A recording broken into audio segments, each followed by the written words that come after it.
Industrial dispute act 1947।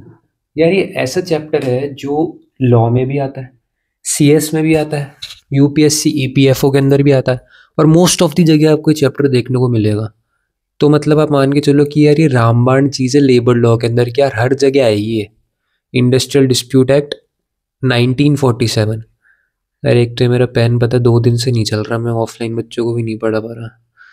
कोई ना यार, आज एडजस्ट कर लो थोड़ा सा।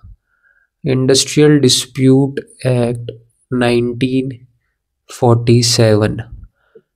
अब इसको यार अपन टुकड़ों में डिस्कस करेंगे। सबसे पहले आपसे लोग डिस्कस करते होंगे पीछे, या तो पीछे के सेक्शन से डिस्कस करते होंगे या सेक्शन 1 से चालू होते होंगे, अपन बीच से चालू होते हैं। जो मेन चीज़ है पहले वो पढ़ता है। मैंने बेयर एक्ट भी खोल रखा है आपके साथ। अगर बेयर एक्ट से पढ़ेगा ना, एक तो पता है लोगों में एक मेंटेलिटी की यार बेयर एक्ट से पढ़ रहे हैं मतलब दिक्कत आएगी, मतलब घबरा जाता है इंसान बेयर एक्ट का नाम लेती है। भाई घबराने वाली बात नहीं है, बेयर एक्ट में वही लिखा हुआ होता है जो बुक में से पढ़ रहे हो। तो मैंने यार देखो कुछ नोट्स बनाए मेरे पास से, अगर आपको चाहिए हो तो मुझे कमेंट कर देना। मैं शॉर्ट नोट्स देखो मैं आपको दिखाता हूँ, 1 मिनट। फिर आप सोचोगे कि यार मैं ऐसे ही बोल रहा हूँ। ये देखो ऐसे कुछ नोट्स बना रखे मैंने हैंड रिटन, तो अगर आपको चाहिए हो तो मैं आपको कर दूंगा फॉरवर्ड। देखूंगा मैं किस तरह से मुझे भेजना है, तो मैं इसमें से आपको पढ़ाता हूँ। देखो सबसे पहले इंडस्ट्रियल डिस्प्यूट एक्ट के अंदर अपन जानते हैं मेन चीज़ क्या होती है। मेन 4 चीज़ें होती है इसमें। एक तो होता है स्ट्राइक, एक होता है लॉकआउट, एक होता है रिट्रेंचमेंट और दूसरा होता है आप कह सकते हो ले ऑफ। हाँ, ले ऑफ होता है। अब इसमें एक चीज़ होती है कि एक तो लोगों की मेंटेलिटी सबसे पहले गलत बनी हुई है कि लोग कहते हैं ना कि फलाना फलाना कंपनी ने इतने सारे लोगों को निकाल दिया। अब निकालने को वो लोग शब्द दे देते हैं एक टर्म ले ऑफ, पर ले ऑफ का मतलब रियली में ये नहीं होता। जो लोग लॉ कर रहा है ना उसको पता होगा कि यार दुनिया बेवकूफ़ है जो ले ऑफ बोलती है। वो जो कर रही है ना कंपनी, वो कर रही है रिट्रेंचमेंट, ले ऑफ नहीं कर रही वो कर रही है रिट्रेंचमेंट। सबसे पहले इनका ही डिस्कस करते हैं। चलो सबसे पहले ले ऑफ और रिट्रेंचमेंट से स्टार्ट करते हैं, फिर स्ट्राइक पे आएंगे अपन। देखो ले ऑफ का मतलब क्या होता है, सेक्शन 2 के अंदर लिखा हुआ है ये इंडस्ट्रियल डिस्प्यूट एक्ट के, कि ले ऑफ का मतलब क्या होता है। ले ऑफ का मतलब वो होता है कि कोई भी पर्सन जो एम्प्लॉयड है 2 घंटे से, पर उसके पास काम नहीं है। मतलब आप मान के चलो, एक एग्जांपल मैं आपको देता हूँ कि आप फैक्ट्री में काम करते हो और आप उस फैक्ट्री में गए और 2 घंटे से आपके पास कोई काम नहीं है। आप वहाँ पे पहुँच गए, इंडस्ट्री में पहुँच गए, पर 2 घंटे से आपको कोई काम नहीं दिया गया। आपको ये बोला जा रहा है कि भाई अभी हमारे पावर सप्लाई चली गई, अभी हमारे नेचुरल कैलेमिटी आ गई। नेचुरल कैलेमिटी मीन्स मतलब कोई बाढ़ वगैरह आ जाना, या आपकी कोई मशीनरी ब्रेक डाउन हो गई। तो आपको कोई भी काम नहीं मिल रहा 2 घंटे से, और आप बैठे हुए हो वहाँ पे, कोई भी काम नहीं कर रहे। तो इस केस के अंदर आपको एम्प्लॉयर पता है क्या करता है, या तो वो छुट्टी दे देता है कि आप जाओ अभी कोई काम नहीं है, या फिर आपको बोलता है कि आप बैठे रहो, या फिर दूसरी फैक्ट्री में चल जाओ। इसके 3 एग्जाम्पल से मैं आपको समझाऊंगा। देखो इसमें ये होता है कि अगर किसी भी कंपनी में 50 से 100 एम्प्लॉयज़ हैं, तो जब भी आप उनको ले ऑफ करोगे ना, तो उनकी 50% सैलरी आपको देनी पड़ेगी उनको। अगर 50 से कम एम्प्लॉय है तो आप उनको घर भेज दोगे और कोई भी सैलरी नहीं दोगे। अब इसमें घर भेजने का मतलब ये नहीं कि आप उनको निकाल रहे हो। आप निकाल नहीं रहे, आप बस ये कह रहे हो कि इस समय हमारे पास कोई काम नहीं है आपको देने के लिए, क्योंकि हमारे पास 4 रीज़न आ गए। 4 रीज़न आप एग्जाम में लिखोगे तो ही नंबर मिलेंगे। सबसे पहले शॉर्टेज। शॉर्टेज के अंदर पावर आती है, मटेरियल आता है। अगर पावर शॉर्टेज हो जाती है तो मशीनरी ब्रेक डाउन हो जाता है, नेचुरल कैलामिटी आ जाती है, या फिर जस्ट एन इक्विटेबल मतलब और भी कोई केस हो जाते हैं। तो इन चारों के अलावा अगर आप उसको ले ऑफ दे रहे हो तो वो इस सेक्शन के अंदर नहीं आएगा, वो लॉ के अकॉर्डिंग नहीं है। पर हाँ, ये 4 चीज़ें उसके अंदर इंक्लूड हो रही है और 2 घंटे से उसके पास कोई काम नहीं है, तो फिर आप उस बंदे को ले ऑफ कर रहे हो कि भाई हमारे पास काम नहीं है। और अगर आपकी एम्प्लॉयर 50 से 100 के बीच में है और आपने उन लोगों को ले ऑफ दिए, तो आप उनको 50% सैलरी दोगे बिना कुछ काम करवाए। आपको देनी पड़ेगी 50% सैलरी। और किसी भी एम्प्लॉयर के पास 100 से ज़्यादा एम्प्लॉय है तो उसको ले ऑफ करने से पहले सेंट्रल गवर्नमेंट से अप्रूवल लेनी पड़ेगी, लिखा हुआ है लॉ में। ये चीज़ भी है।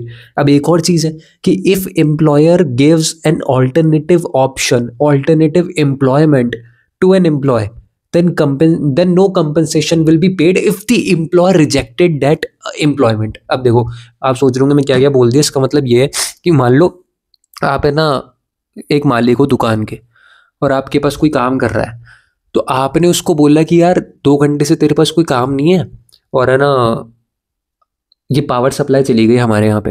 अब आप उसको कह रहे हो कि एक रास्ता हो सकता है भाई, एक रास्ता ये हो सकता है कि यहाँ से अपने 15 किलोमीटर दूर 15 किलोमीटर दूर यहाँ से अपनी एक और फैक्ट्री है, वहाँ पे तू चल जाए और वहाँ पे तू काम कर दे तो अपने ये काम हो सकता है।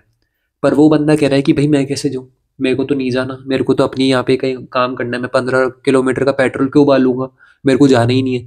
तो इस केस में ये जो 50% सैलरी का क्राइटेरिया है ना, ये भी आप कट कर सकते हो, क्योंकि एम्प्लॉयर ने एक चांस दिया है एम्प्लॉय को कि यार मैं तेरे को ऑल्टरनेटिव एम्प्लॉयमेंट दे रहा हूँ, ये काम तेरे को आज नहीं मिल रहा बट मैं तेरे को दूसरा काम दे रहा हूँ कि यहाँ से 15 किलोमीटर दूर जाके एक और फैक्ट्री है, वहां पे काम कर ले, वहां पे लाइट आ रही है। पर अगर एम्प्लॉय जो काम कर रहा है वहां पे कर्मचारी वो मना कर देता है, तो फिर आप उसकी 50% सैलरी भी उसको नहीं दोगे, आप उसकी काट लोगे और बोलोगे कि भाई कट गया तेरा। तो ये चीज़ यहाँ पे हो सकती है। अब इसके अंदर एक केस ये भी होता है कि एम्प्लॉय कई बार केस भी कर देते हैं कि भाई साहब ये तो है ना हमें 15-15 किलोमीटर दूर जाने के लिए बोल रहे हैं और खुद भी नहीं खर्चा उठा रहे, वो भी नहीं करते। इस केस के अंदर डिबेट हो सकती है कोर्ट में कि भाई आपकी एम्प्लॉयर ने आपको या तो एक्सपेंस नहीं दिया वहाँ पे जाने का, या फिर एक बस कंडक्ट नहीं करवाई, क्या तू हमारे ऑफिस आ जा, फिर यहाँ से अपन 15 किलोमीटर दूर चलते हैं फिर वापस आते हैं। तो इस केस के अंदर अलग मामला है जो अपन आगे आने वाली वीडियो में डिस्कस करेंगे। तो देखो ले ऑफ आपको समझ में आ गया, ले ऑफ का मतलब क्या होता है, वो गलतफहमी दूर हुई कि भाई ले ऑफ का मतलब वो नहीं होता कि परमानेंटली किसी को हटा देना। ले ऑफ का मतलब ये होता है कि भाई जो भी एम्प्लॉयर एम्प्लॉयड नहीं है 2 घंटे से और उसके अंदर इंडस्ट्री के अंदर काम नहीं कर पा रहा due to shortage, machinery breakdown, natural calamity और जस्ट एंड इक्विटेबल, ये चीज यहाँ पे सेक्शन 2 के अंदर आती है। अब अगला आता है रिट्रेंचमेंट। रिट्रेंचमेंट का मतलब ये होता है जो लोग बाग कहते हैं कि भाई आपके निकाल दिया लोगों को, वो होता है रिट्रेंचमेंट। अब रिट्रेंचमेंट की एक डेफिनेशन होती है कि भाई टर्मिनेशन ऑफ सरप्लस एम्प्लॉय। अब टर्मिनेशन ऑफ सरप्लस एम्प्लॉय जो है ये किस बेसिस पे होगी। अब जैसे अपन ने 4 बेस पढ़े थे ले ऑफ के अंदर कि आपके शॉर्टेज वगैरह का सीन है, तो इसमें क्या बेसिस है, इसमें आपके बेसिस है कि भाई अगर आपके रिट्रेंचमेंट आप कर रहे हो और उसमें पनिशमेंट इंक्लूड हो रही है, वॉलंटरी रिटायरमेंट इंक्लूड हो रहा है, सुपर एनुएशन इंक्लूड हो रहा है, इलनेस इंक्लूड हो रही है या फिर non renewal of contract include हो रहा है ना, तो फिर वो रिट्रेंचमेंट नहीं है। मतलब रिट्रेंचमेंट वो ही होगी जब ये पांचों चीज़ें नहीं होगी। अब ये पांचों चीज़ें मैं आपको समझाऊंगा धीरे धीरे कि इनका मतलब होता क्या है। देखो सबसे पहले सुपर एनुएशन की बात करते हैं। सुपर एनुएशन का मतलब होता है कि आपने कोई कॉन्ट्रैक्ट बनाया है, आप 15 साल के लड़के हो, मैंने आपको बोला कि भाई मैं तेरे को इंटर्नशिप दे रहा हूँ, तू मेरी कंपनी के अंदर आ जा, या इंटर्नशिप भी नहीं, तू मेरी कंपनी में आ जा, तू 15 साल का ठीक है, तेरे अंदर कैलिबर बहुत है, पर तू मेरी कंपनी के अंदर आ जा और है ना तू एक काम कर, तू 25 साल तक मेरे यहाँ पे काम कर, ठीक है, 25 साल तक तू मेरे यहाँ पे काम कर, उसके बाद अपन देखेंगे आगे क्या करना है, अगर मेरे को कंटिन्यू रखना होगा तो मैं बता दूंगा, नहीं तो 25 साल तक तू मेरे यहाँ पे काम करे, कॉन्ट्रैक्ट अपन बना लेते हैं, ठीक है। अब आपने बोला कि ठीक है भाई साहब मैं आ जाता हूँ, अब 25 साल हो गए, 25 साल के हो गए, अब आप बोल रहे हो आगे क्या करना है, पर मैंने आपको मना कर दिया कि नहीं भाई अब अपन कंटिन्यू नहीं कर सकते। तो अब यहाँ से अगर आप छूट रहे हो तो यहाँ पे रिट्रेंचमेंट नहीं आएगा, यहाँ पे आपको निकाला नहीं है, आप एक कॉन्ट्रैक्ट बेस पे आए थे जहाँ पे आपकी एज फिक्स हुई थी कि भाई इस साल तक आप काम करोगे, आपका पीरियड फिक्स था, उस एज पीरियड फिक्स था, तो उसको कहते हैं superannuation. Termination of service, termination of service due to the attainment of age fixed by fix, termination of service due to attainment of age fixed by the contract, इसको कहते हैं आपके super एनुएशन। अब अगला देखते हैं, अगला पॉइंट क्या है। अगला है पनिशमेंट। अगर भाई आपने कोई घपला कर दिया या किसी और पार्टी के साथ मिल गए और आपको पनिशमेंट से निकाल दिया गया जॉब से, तो वो रिट्रेंचमेंट के अंदर इंक्लूड नहीं होती, ठीक है। अब अगला आता है, तो बहुत सिंपल था पनिशमेंट तो। अब अगला आता है आपके इलनेस। अगर आपकी तबीयत खराब है, आपको मलेरिया हो गया, टाइफाइड हो गया, इस वजह से आप कंटिन्यू नहीं कर पा रहे काम, तो फिर वो आ जाता है आपके इलनेस, तो वो भी रिट्रेंचमेंट में इंक्लूड नहीं होगा, आपको उस बेसिस पे नहीं निकाला गया है। अब अगला आता है वॉलंटरी रिटायरमेंट। वॉलंटरी रिटायरमेंट मतलब जो रिटायरमेंट होता है वो रिट्रेंचमेंट होता है, तो उसके अंदर आप ये नहीं कह सकते कि आपको निकाला गया है नौकरी से। और लास्ट पॉइंट है non renewal of service contract. ये भी वैसा ही एग्जाम्पल है जो मैंने आपको दिया था कि मैंने एक कॉन्ट्रैक्ट बनाया कि यार, हाँ मैं एक एग्जाम्पल देता हूँ आपको। प्रियंका चोपड़ा है, मिस यूनिवर्स, मिस वर्ल्ड जो भी बनी, उनको एक कॉन्ट्रैक्ट मिलता है लैक्मे की तरफ से कि यार आप अगर 25 साल तक है ना आप हमारे साथ काम कर लो, ठीक है। और इसके बाद 25 साल नहीं, चलो अगर 25 साल का एग्जाम्पल दूंगा तो आप कंफ्यूज हो जाओगे, सुपर एनुएशन में मैं दूसरा देता हूँ। मैंने एक कॉन्ट्रैक्ट करा कि भी मैं प्रियंका चोपड़ा को हायर कर रहा हूँ 2025 तक, 2006 से लेकर 2025 तक ये हमारे यहाँ पे काम करेंगे, कॉन्ट्रैक्ट है, ठीक है भाई। मैंने उनको सैलरी वगैरह दी, सब दिया, पर अब मुझे लगा यार थोड़ी थोड़ी मतलब हमको अब नया टैलेंट भी ढूंढना चाहिए, थोड़ी थोड़ी मतलब एज भी हो रही है प्रियंका चोपड़ा की, वैसी नहीं रही वैसी नहीं रही, ऐसे मेरे मन में ख्याल आया। तो मैंने उनका कॉन्ट्रैक्ट रिन्यू ही नहीं करा। मैंने बोला कि नहीं साहब अब आप जाओ, आपकी छुट्टी है, अब हम अनीत पाटना को देखेंगे, अब हम कियारा आडवाणी को देखेंगे, उनको देखेंगे, तो मैंने उनको हटा दिया। तो इसका मतलब ये हो कि non renewal of service contract की भाई आपने उनका जो सर्विस कॉन्ट्रैक्ट है उसको रिन्यू ही नहीं करा, इस केस के अंदर आपके रिट्रेंचमेंट नहीं होगा। रिट्रेंचमेंट जब होगा जब आपकी पनिशमेंट नहीं होगी, वॉलंटरी रिटायरमेंट नहीं होगा, सुपर एनुएशन नहीं होगा, इलनेस नहीं होगी और non renewal of service contract नहीं होगा। इसको याद करने का तरीका भी आप कर सकते हो कि punishment, voluntary retirement, superannuation, illness और non renewal of service contract. अब अगला आता है कि रिट्रेंचमेंट का मतलब होता है डिस्चार्ज ऑफ सरप्लस एम्प्लॉय। एक साथ ही निकालते हैं, एक एक करके नहीं निकालती, ये एक साथ ही निकालते हैं आपके। अब अगला आता है आपके कैसे, किस बेसिस पे ये तय होती है, आपके किस बेसिस पे आप इसको तय करते हो कि कितनी आपको सैलरी देनी, कितना आपको कंपनसेशन देना रिट्रेंचमेंट के टाइम पे। ये आपके तय होता है एवरेज पे से। एवरेज पे भी अपन आगे पढ़ेंगे, सेक्शन के अंदर आता है एवरेज पे अपॉन 30 डेज। 30 दिन तक जो आपने काम करा वो 30 दिन गिने जाएंगे और 15 से मल्टीप्लाई करेंगे, फिर आपने जितनी भी ईयर के अंदर वो सर्विस कंप्लीट करी है ना, उनको मिला के होता है रिट्रेंचमेंट कंपनसेशन। अब इसका एक केस भी हुआ था SBI versus employees of SBI, जिसके अंदर पनिशमेंट दी गई थी SBI की तरफ से एम्प्लॉयज को, और उन्होंने बोल दिया कि भाई सब रिट्रेंचमेंट कर दिया हमने। बट नहीं, ये जजमेंट निकल के आया और उसमें बताया गया कि भाई आपके लॉ में लिखा हुआ है कि पनिशमेंट इज नॉट रिट्रेंचमेंट। अगर आपने पनिशमेंट से किसी एम्प्लॉय को निकाला और एम्प्लॉय को कह रहा ना कि मुझे कंपनसेशन दो भाई, तुमने मेरे को निकाल दिया, तो कंपनी ये कह सकती है कि भाई साहब मैंने आपको पनिशमेंट दी है, इसके अंदर मैं कोई भी रिट्रेंचमेंट और कंपनसेशन आपको नहीं दूंगी।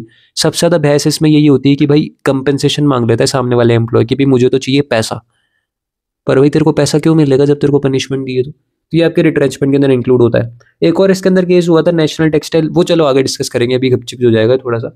अब देखो अगला डिस्कस करते हैं अपन स्ट्राइक। सेक्शन 2Q के अंदर आती है स्ट्राइक की। स्ट्राइक क्या होती है? स्ट्राइक देखो सब जानते हैं, हिंदी के अंदर मतलब इसका होता है हड़ताल। स्ट्राइक का मतलब होता है cessation of work at the initiative of employ.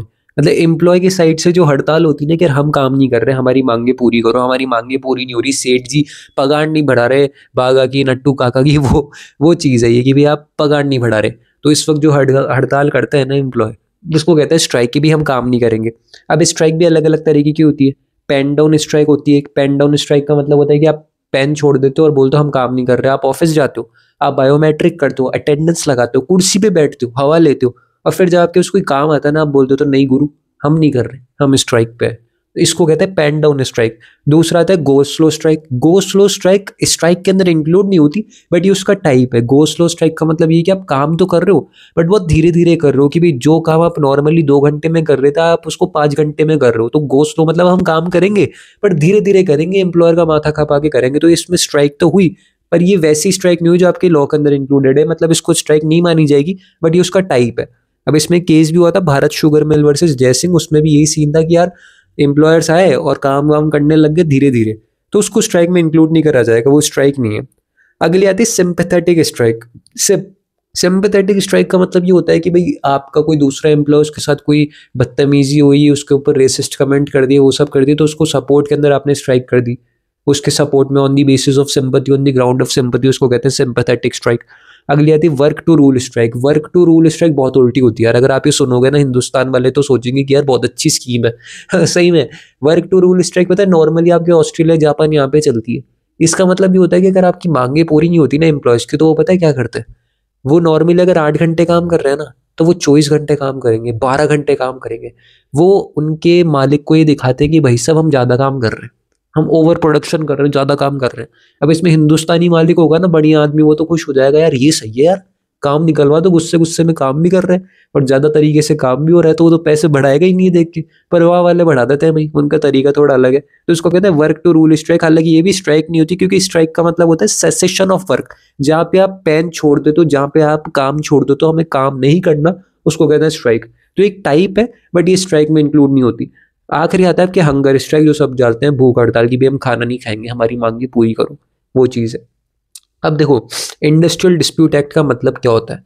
Industrial dispute act का मतलब होता है कि आपके जो डिस्प्यूट चलते हैं ना, अभी लोगों को गलत फहमी है कि इसका मतलब ये होता है कि जो इंडस्ट्री में डिस्प्यूट चलते हैं, नहीं जी, इसका मतलब ये होता है कि एम्प्लॉयर का एम्प्लॉयर के साथ भी डिस्प्यूट हो सकता है कि यार मैं यहाँ पे बिजनेस कर रहा हूँ कचौरी का, और मेरा जो एम्प्लॉयर है दूसरा 2 गली छोड़ के वो वहाँ पे समोसे का बिजनेस कर रहा है, सिर्फ समोसे बेचता है, वो मैं कचौरी बेचता हूँ और हम में लड़ाई होगी, तो वो भी एक डिस्प्यूट है, इंडस्ट्रियल डिस्प्यूट।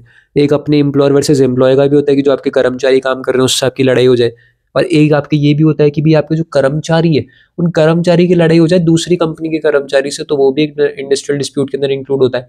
तो ये गलत फहमी कि भाई डिस्प्यूट का मतलब ये नहीं है कि आपके सिर्फ कंपनी के अंदर मालिक और उसका ही होगा नौकर का, ये बात नहीं है। अब अगला आपके आता है लॉकआउट। लॉकआउट का मतलब क्या होता है? अब आपने देखा स्ट्राइक मतलब एम्प्लॉय की तरफ से होती है, वैसे लॉकआउट होता है एम्प्लॉयर की तरफ से। कि भाई एम्प्लॉयर भी तो कोई गेम खेलेगा ना। लॉकआउट का मतलब ये होता है कि भाई तू 1.5 शाना बन रहा है ना, मैं 1.25 शान हूँ भाई, अब मैं आ गया। अब इसका मतलब ये होता है कि एम्प्लॉयर ये सोचता है कि यार तू स्ट्राइक पे जा रहा है, ठीक है, तू बोल रहा है मेरी मांगे पूरी करो, ले मैं ताला ही लगा देता हूँ, भाड़ में गई तेरी मांगे। मतलब cessation of work at the initiative of employer. Employer सोच रहा है कि भाई ये मेरे से मांगने आ रहा है, मैं ताला ही लगा देता हूँ, मेरे को करनी नहीं है भाई जॉब, मतलब जॉब के मतलब बिजनेस मेरे को करना ही नहीं, तू जा। तो इसको कहता है लॉकआउट, की भी एम्प्लॉयर की साइड से ये हो जाता है। तो अब ये इलीगल लॉकआउट भी होता है कई बार कि यार आप गलत तरीके से लॉकआउट कर रहे हो, और कई बार लीगल लॉकआउट भी होता है अगर आप सही हो, कि भाई सामने वाले ने आपकी इमेज गिरा दिया, कोई आग वाग लगा दी और इस वजह से आपने ताला लगाया कंपनी में या फैक्ट्री में, तो वो लीगल लॉकआउट के अंदर इंक्लूड होता है।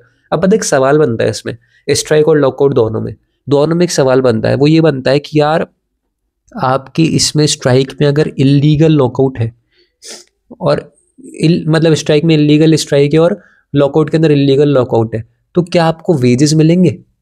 किसको? अगर स्ट्राइक है तो क्या वेजेस मिलेंगे अपने एम्प्लॉयज़ को, और लॉकआउट के अंदर के वेजेस मिलेंगे एम्प्लॉयज़ को? देखो अगर इलीगल तरीके से आप स्ट्राइक कर रहे हो, मतलब आप गलत संगति में हो, मतलब गलत पोजीशन पे, और फिर आप पैसे मांग रहे हो कि हमारे मांगी पूरी करो, तो भाई आप गलत फहमी में जी रहे हो, आपकी स्ट्राइक पूरी नहीं होगी, आपको पैसे नहीं मिलेंगे, आपको कंपनसेशन नहीं मिलेगा।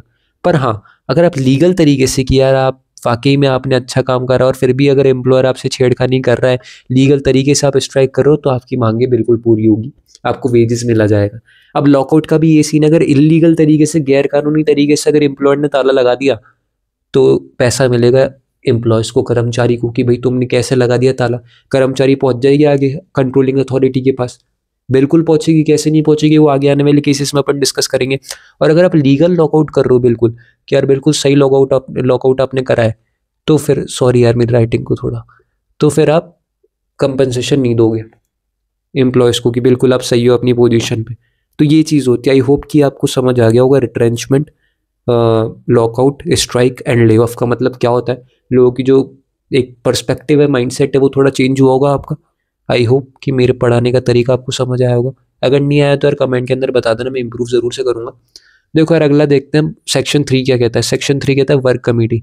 इसको चलो अपन पार्ट 2 में डिस्कस करेंगे। पहले आप है 4 चीज़ें मुझे देख के बताना कि यार आपको समझ आई है नहीं है। अगर सही में समझ आई है ना, तो मेरे को कमेंट करना कि आप पार्ट 2 बनाओ, मैं बिल्कुल पार्ट 2 बनाऊंगा। पर अगर आपको समझ नहीं आया तो मैं बिल्कुल मेरे पे वर्क करूँगा। शेयर करना, चैनल को सब्सक्राइब करना, और बिल्कुल इम्प्रूव करेंगे यार, कमेंट भी कर देना। Thank you.